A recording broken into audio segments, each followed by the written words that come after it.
Morning everyone, welcome back to my channel. This is Louise from Louise's Lifestyle.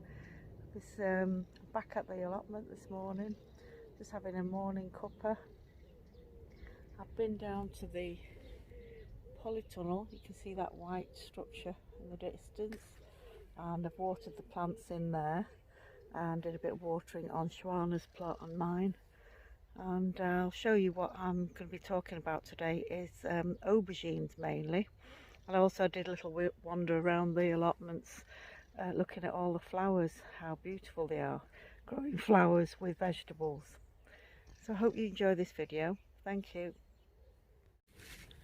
So here I've removed quite a lot of leaves from this aubergine plant that's in flower, and to allow access for bees or other insects to pollinate these flowers, because the leaves can block out, it can prevent them from happening. And you can see a nice decent size aubergine here. I'm just removing leaves from underneath because you don't want them to get mouldy, so it allows good airflow by removing leaves. So I'm just going to carry on removing some leaves from this plant. So you're removing the leaves lower down the stem, so in order to allow airflow, to get rid of any old leaves as well. So what you don't want is aubergines fruiting too low on the stem. You want them to fruit further up the stem. So these are not a bad height. Had it been any lower, they'd be touching the ground, and they would get eaten by slugs or mold would set in. So you can see the base of these stems. I've got my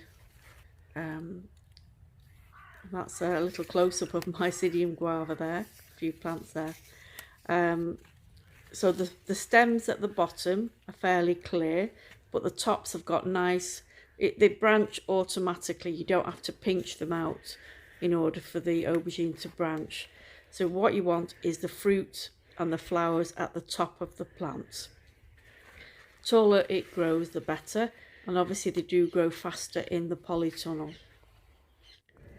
So here are some other aubergines, and I haven't planted these. These are for the community, and I don't know what variety these are, but I do like the look of these. I might try growing them next year. Got lovely black stems and dark veins, and there's quite a few in here that are already ripe, so they should be ready for picking. So ideally, growing in a polytunnel is probably the best, for aubergines. However, I do grow mine outdoors normally, so I will show you the ones that I'm growing at home now.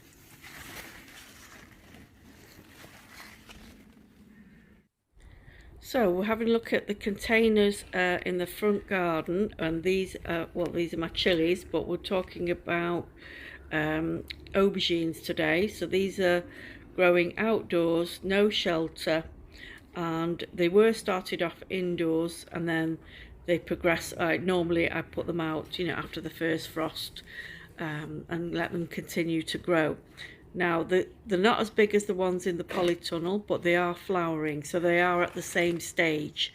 If I did put them in bigger tubs, I'd obviously get bigger plants, but I haven't got round to it this year, been a bit busy. So what I'm doing is, like the ones in the polytunnel, removing the leaves off the bottom. Any yellowing you see, you need to feed. So ideally I use tomato feed like Tomorite, and that's it really. That's all I do. Keep them watered, don't let them dry out too much. Remove the lower leaves, but you don't want flowers and fruit low down on the stem. You want it at the top. So that's it really. They're quite simple to grow. They do take a long time though, so you start them off early, around about February, and it takes about 6 months to get them to fruiting and flowering stage,